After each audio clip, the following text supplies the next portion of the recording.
Hello नमस्कार दोस्तों। ये लालच बहुत बुरी बला होती है।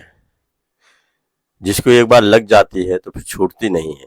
क्योंकि लालच एक ऐसी चीज है कि एक चीज से खत्म होती है तो दूसरी चीज लग जाती है। और उसकी जो लालच वाली जो चीजें होती हैं वो खत्म नहीं होती हैं अंदर से। तो इसमें एक औरत होती है जिसकी उम्र जो है 25 साल होती है। और वो जो शादी करके जो है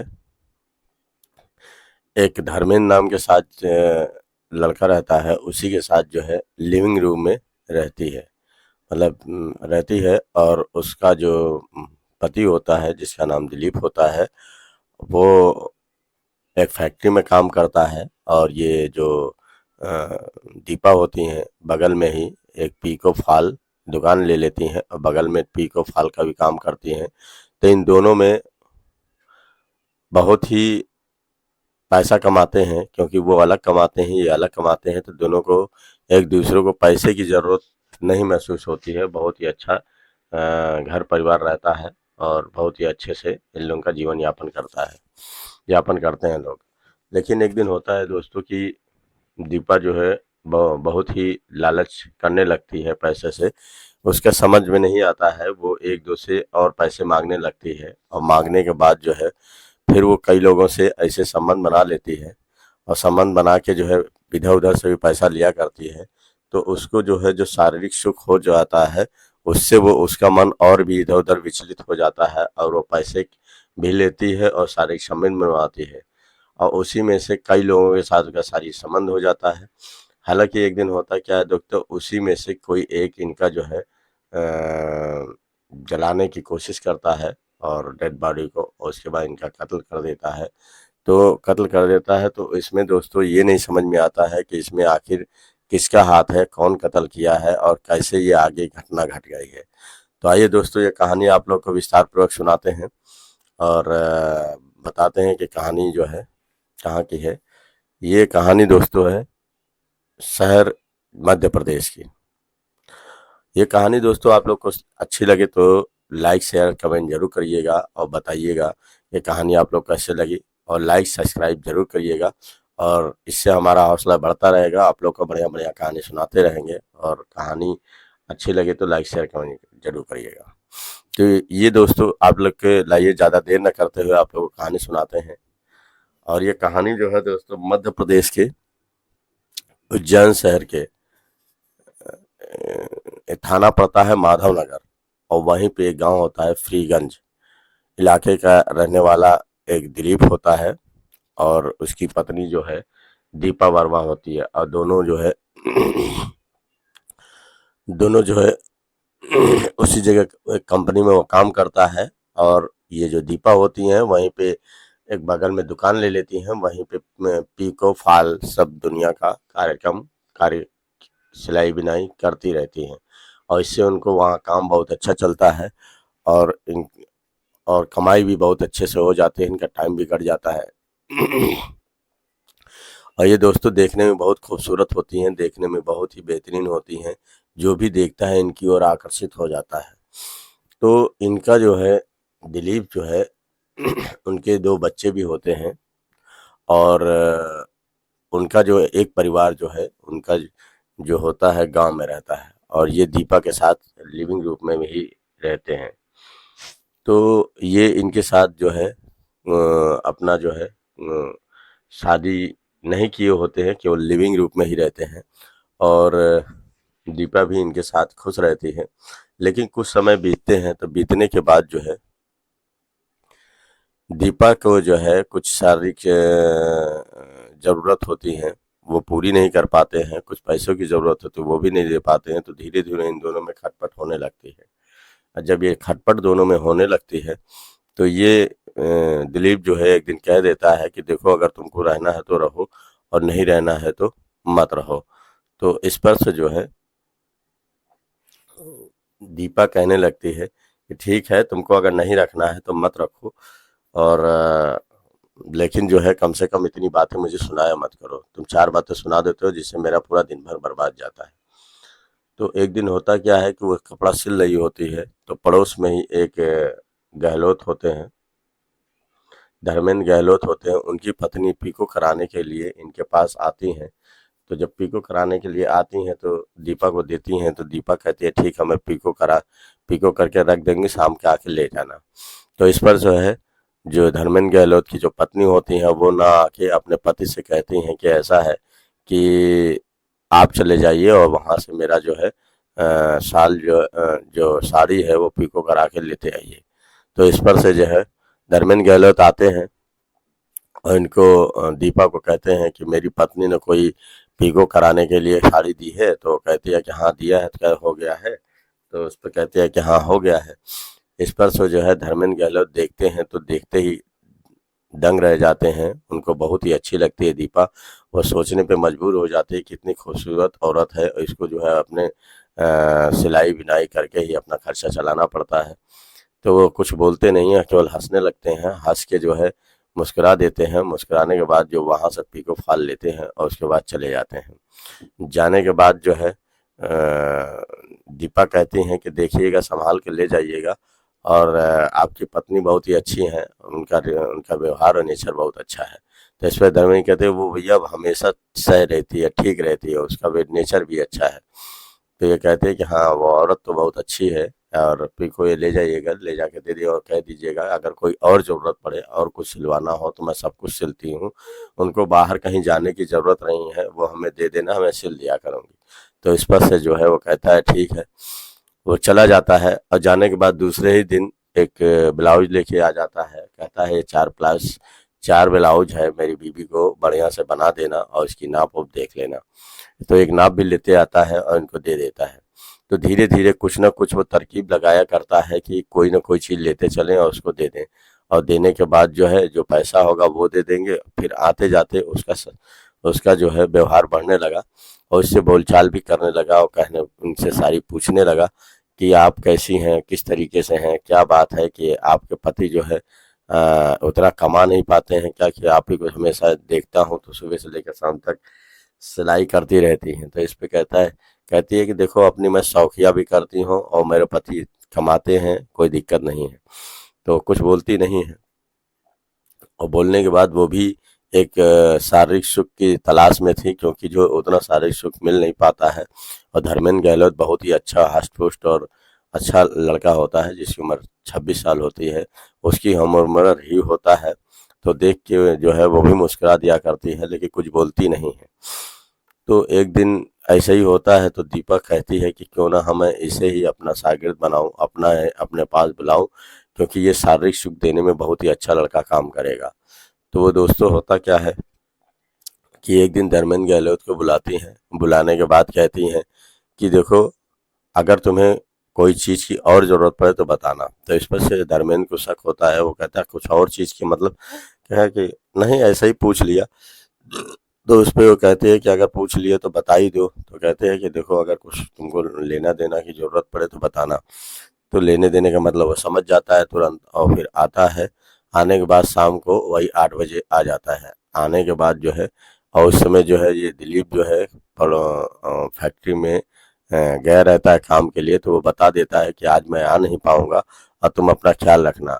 तो इसी वजह से ये धर्मेंद्र गहलोत को बुला लेती हैं और बुलाने के बाद कहती हैं कि देखो धर्मेंद्र जी, आज तुम आ सकते हो क्योंकि आज मेरा पति नहीं है।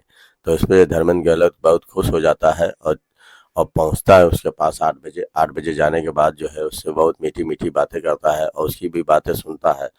तो जब मीठी मीठी बातें सुनता है तो उसको भी बहुत अच्छा लगता है। वो भी कहती है कि ये तो लड़की वाकई बहुत ही दिल की नेक है और अच्छी है, खूबसूरत है।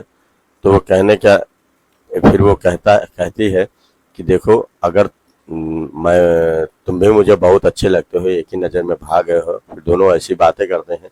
बातें करने के बाद नज़दीकियाँ आ जाती हैं और धर्मेंद्र उसके जो है ब्लाउज पे हाथ रख देता है और रखने के बाद उसके जो है शरीर को सहलाने लगता है और सहलाते सहलाते उसमें उत्तेजना पैदा हो जाती है और दोनों फिर एक दूसरे के बहुत करीब आ जाते हैं और प्यार करने लगते हैं। और प्यार करते करते फिर दोनों से शारीरिक संबंध बन जाता है। और शारीरिक संबंध बनाते बनाते जो है वो काफ़ी देर लग जाती है। लग जाने के बाद फिर वो दोनों थक जाते हैं, थक के वहीं सो जाते हैं। सोने के बाद जो है वहाँ से जो धर्मेंद्र गहलोत फिर सुबह उठता है और तुरंत निकल के चला जाता है और जाने के बाद अपने घर निकल जाता है। उसके बाद दिलीप आता है, तो आने के बाद जो है पूछता है यहाँ कोई आया था क्या? तो दीपा कहती है नहीं, यहाँ तो कोई आया नहीं था। तो देखता है कि वहाँ पे कुछ सामान इधर उधर बिखरे पड़े हुए हैं। तो कहता है नहीं, आया तो था, यहाँ पे देख रही हो कुछ, यहाँ पे तुम्हारी चूड़ी उड़ी टूटी है। तो उसको कुछ शक होता है कि कोई, ये लगता है कि कोई आदमी यहाँ आया था, पर दीपा बताती नहीं है। और फिर क्या करती है कि कुछ दिन बाद जो है वो पता लगाता है धर्मेंद्र गहलोत कि ये आदमी कौन है और कब से यहाँ पे रहता है। तो उसको पता चल जाता है कि ये इसका असली पति नहीं है, इसका जो है असली पति कोई और है और ये लिविंग रूप में ही रहता है। तो वो जान जाता है कि वह जब ये भी उसका प्रेमी है तब तो कोई दिक्कत नहीं है, मैं भी इसके साथ काम वासना पूरी कर सकता हूँ, ये भी कर सकता है। तो दोनों एक दूसरे से एक दिन मिल जाते हैं। वहीं पे दिलीप देखता है, तो दिलीप से पूछता है कि आप इसके साथ कितने दिन से रह रहे हैं? तो दिलीप बताते हैं कि देखो, इसको रहे मेरे साथ 3 साल हो गया है और ये मेरे साथ ही रहती है। तो क्या शादी तो आपने किया नहीं? तो कहते शादी नहीं किया है, बस हमारी प्रेमिका है। तो इस पे जो है धर्मेंद्र गहलोत कहता है कि तब हम लोग एक ही कश्ती पे सवार हैं, ना आप कहीं अलग हैं ना मैं कहीं अलग हूँ। इस पर ये दोनों में दोस्ती हो जाती है और दोनों मिल के जो है इसका खर्चा भी उठाने लगते हैं और इसको पैसे भी देने लगते हैं और इससे बारी बारी प्यार भी करते हैं और इन दोनों को दिक्कत भी नहीं होती। कहते हैं आधा इससे मैं प्यार करूंगा, आधा इससे तुम प्यार करना, हम लोग टाइम एक दूसरे के बांट लेते हैं। अब तो इन दोनों टाइम बांट के जो है एक दूसरे से प्यार मोहब्बत किया करते हैं। लेकिन इसकी चाहत और बढ़ने लगती है, दीपा की चाहत बढ़ने लगती है। बहुत ही और लोगों से भी शारीरिक संबंध बनाने लगती है, बुला लेती है और बुलाने के बाद धीरे धीरे ये जिसके पास पैसा ज़्यादा देखती थी उसको किसी तरीके से अपने चंगुल में फंसा लेती थी। फंसाने के बाद उसे सच क्रिया करके जो है उससे पैसा ले लेती थी। तो यही काम उसके पास ज़्यादा होने लगा था क्योंकि सच की लत उसको बहुत तगड़ी लग गई थी। एक दिन होता क्या है दोस्तों कि ये गुस्से में जो है चला जाता है दिलीप, गुस्से में जो है धर्मेंद्र चला जाता है। जाने के बाद कहता है कि अब मैं तुम्हारे साथ क्या बोलूं, जब भी रहता हूँ तुम इधर उधर पता नहीं किससे बात किया करती हो। तो वो कहती है बात क्या करती हो, कोई फ़ोन आ जाता तो उठाओ नहीं। तो उसे कहता है चलो आज हम लोग चलते हैं और बाज़ार से कुछ खरीद के लाते हैं। तो बाज़ार जाता है खरीदने के लिए, तो वहाँ पे मीट मछली कुछ नॉनवेज भी लेता है और लेता है कुछ दारू की 2-3 बोतलें भी लेता आता है और लेने के बाद साथ में आता है और आके रख देता है। कहता है ठीक है, अभी हमको टाइम मिलेगा तो मैं कुछ देर बाद ही आऊँगा। तो ये अपना सब बना रही होती है नॉनवेज, अब वो जो है चला जाता है। जाने के बाद ये क्या करती है, इसको सेक्स करवाने की इच्छा करती है। तुरंत 2 लोग को फ़ोन करती है और फ़ोन करने के बाद बुला लेती है और मीट उट बना के जो उन लोगों को खिलाती है और दारू भी पिलवाती है। दारू पीने के लिए कहते हैं, दारू भी पिलवाती है और अपने साथ सेक्स क्रिया भी करवाती है और करवाने के बाद उससे कुछ पैसा उन लोगों से ले लेती है। और लेने के बाद जब धर्मेंद्र गहलोत जब रात को आता है तो देखता क्या है कि वहाँ पे उसकी सारी बोतलें खाली पड़ी हैं और खाली होने के बाद भी उस मीट उट भी नहीं बचा है। तो इस पर से बहुत तेज गुस्सा होता है। कहता है कि मैं तुम्हारे साथ ये सब लाने गया था, दारू लाने गया था, अपनी पार्टी करने गया था और उसके बाद तुमने किसको बुला के सब खिला दिया पिला दिया। तो कहती है कि मेरी इच्छा, मेरा घर, मेरा सब कुछ, मुझे इच्छा कि आप नहीं थे, वो लोग मेरे रिश्तेदार थे, आ गए तो पीने की मांग कर रहे थे तो मैं जाके ना था, तुम्हारी बोतल रखी थी उन लोगों को दे दिया। तो कहे तो तुम इसका मतलब सब कुछ दे सकती हो? तो इसका मतलब हाँ, मैं सब कुछ दे सकती हूँ क्योंकि ये वो चीज़ मेरी है। मैं जिसे चाहूँ दूँ, जिसे चाहूँ ना दूँ, उसकी सारी जिम्मेदारी मेरी है। तो इस पर से धर्मेंद्र बहुत तेज गुस्सा हो जाता है और गुस्सा हो जाता है, इतना गुस्सा हुआ कि जो तुमको जो देना हो दो, लेकिन तुमने मेरी चीज़ क्यों दे दी? तो उस कहता है कि मैं तो सोच के आया था कि रंगरलियाँ मनाऊंगा, तुमने मारा के सब चौपट किया। तो इस पर से दीपा कहती है आप मेरे घर से निकल जाइए और जो भी दिए हैं मैं कल ला के तुमको दे दूंगी। इस बात पे बहुत तेज गुस्सा हो जाता है और गुस्सा होने के बाद वहाँ से धारदार एक हथियार निकालता है, वहीं पे घर ही में रहता है और गुस्से में आनंद फानंद 2-3 बार इसके ऊपर कर देता है। और करने के बाद वहीं पे दीपा गिर जाती है और गिरने के बाद जो है ऑन स्पॉट ख़त्म हो जाती है। और वहाँ पे वो काफ़ी देर जब खत्म हो जाती है, धर्मेंद्र काफी देर उसकी लाश के पास बैठा रहता है और बैठने के बाद वो सोचा करता है कि आखिर जो है ये ये मैं कैसे छुपाऊं, किस तरीके से पुलिस तो मुझे पकड़ेगी। फिर उसके दिमाग में कुछ आता नहीं है। वो क्या करता है कि बिस्तरा उसके पास में रखता है और वहाँ पे गद्दा उद्दा रहता है, खींच के उसके शरीर पे ले जाता है और वहीं पे मिट्टी का तेल छिड़क के उसमें आग लगा देता है। आग निकल लगा के और तुरंत वहां से भाग जाता है। और भागने के बाद जब वहां से भाग जाता है तो बहुत तेजी से आग सुनगने लगती है। और जब बहुत तेजी से आग सुनगने लगे तो पूरे घर तरफ चारों तरफ धुआं ही धुआं होता है। उसमें से उसका एक पड़ोसी जो है जितेंद्र पवार होता है, वो जब देखता है कि चारों तरफ आग लग गई है और धुआं बहुत तेज उड़ रहा है तो तुरंत पुलिस को फोन करता है। पुलिस तुरंत आती है और उसके बाद फायर ब्रिगेड को फोन करता है आग बुझाने के लिए। तो वो फायर ब्रिगेड आती है और आग को बुझाती है। और किसी तरह से आग बुझ जाने के बाद जब पुलिस अंदर जाती है तो देखती है कि आधी आधी जो है लाश आधी जो लाश थी वो जल चुकी है। जलने के बाद देखती है तो उसके दिमाग में आता है पुलिस वालों को कि ये तो अगर होती तो चिल्लाती उल्लाती, लेकिन चिल्लाई उल्लाई नहीं, इसका मतलब ये पहले से ही मर चुकी है और इसको किसी ने पहले किसी से धारदार हथियार से मारा है। मारने के बाद इसको जलाने की कोशिश की है। फिर वो पुलिस इधर उधर पूछताछ करती है, उसे कुछ पता नहीं चलता है। फिर वो लाश को पंचनामा करती है और पोस्टमार्टम के लिए भेज देती है। और पोस्टमार्टम से जब इनको पुलिस को पता चलता है इसको पहले किसी गला दबाया गया है और गला दबाने के बाद इसे धारदार हथियार से मारा गया है और मारने के बाद इसे जलाने की कोशिश की है।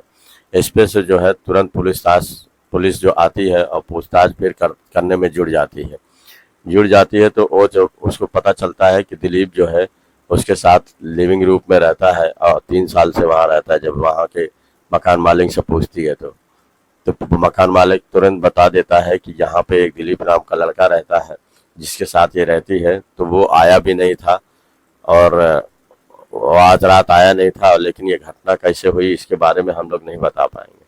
तो इस पर जो है पुलिस जो है तुरंत जो है दिलीप को पकड़ती है और पकड़ने के बाद उसको हिरासत में लेती है। और हिरासत में लेने के बाद उससे पूछताछ करती है कि तुमने जो है दीपा का कत्ल कर दिया है। तो वो कहता है नहीं, मैंने दीपा का कत्ल नहीं, मैं तो आया ही नहीं। तो वो कहता है कि ये मतलब कैसे, क्या है, कोई घटना के बारे में मालूम है? तो कहता है कि हाँ साहब, इसमें जो है कई लड़कों से शारीरिक संबंध बना रखे थे और इसके पास जो एक धर्मेंद्र गहलोत नाम का लड़का है वो ज्यादातर इसके घर आया करता था। तो इस पर से जो है पुलिस तफ्तीश करती है और तुरंत जो है जाती है और धर्मेंद्र गहलोत को पकड़ने की कोशिश करती है और इधर उधर छापा मारती है। लेकिन एक दिन धर्मेंद्र मिल जाता है। मिलने के बाद उसके हाथ में एक चोट भी लगी रहती है और पट्टी भी बांधे रहता है और कुछ लंगड़ा के चलता है। तो वहाँ पे जो है जब पुलिस पहुँचती है तो उसको भी जाके पकड़ लाती है। पकड़ने के बाद जाके उससे पूछताछ करती है तो पहले कुछ बताता नहीं, इधर उधर की बातें बताता है। कहता है मैं क्या जानूँ इसके बारे में, मुझे क्या पता। लेकिन पुलिस जब सख्ते में आती है, उससे जब मारपीट करती है, मारती है, तब वो तुरंत कबूल देता है। तब वो कहता है कि साहब उसको मैंने ही मारा था और मैंने ही मारा था। पहले उसे धारदार हथियार से मारा, एक बांका रखा था। उसके बाद जो है जब मैं ये मर गई तो मैंने सोचा कि अब ये सबसे बड़ी चीज़ है कि ऐसे छोड़ के जाऊंगा तो पुलिस मेरे पर शक करेगी या कोई भी शक करेगा। तो मैंने इसके जलाने की पूरी आत्महत्या करने की कोशिश की कि इसने आत्महत्या की है। इसमें जलाने का पूरा नाटक किया और पूरा रजाई वजाई इसके ऊपर डालने के बाद आग लगा के वहाँ से भाग गया। कहता फिर इसे तुमको मारने की क्या ज़रूरत पड़ी? तो वह कह देता है कि इसको मारने की ज़रूरत हमें क्या पड़ी कि मैं नहीं चाहता था इसको मारने के लिए, लेकिन कुछ काम ही इसने ऐसा कर दिया कि मुझे मारना पड़ा। तो पुलिस कहती है ऐसा तुम्हें क्यों मारना पड़ा? तो वो तुरंत बता देते हैं कि ये इसको मारने की ज़रूरत हमें ऐसे पड़ी क्योंकि जो है मैं इससे जो है कई बार कह चुका है तुम सब लोगों से शारीरिक संबंध मत बनाओ, जितना भी पैसा कौड़ी तुम्हें ज़रूरत पड़े तो बताना, मैं तुम्हें दे दिया करूँगा, लेकिन ये काम मत किया करो। लेकिन मुझे पता चला कि इसकी शादी जो है 16 साल की उम्र में ही हो गई थी और इसको बचपन से ही जो है जो 16 साल की उम्र से ही सेक्स करवाने की इसकी लत लग गई थी। इसके माता पिता बहुत गरीब थे, इसके दो भाई थे और किसी तरीके से गरीबी में इसका परिवार चलता था।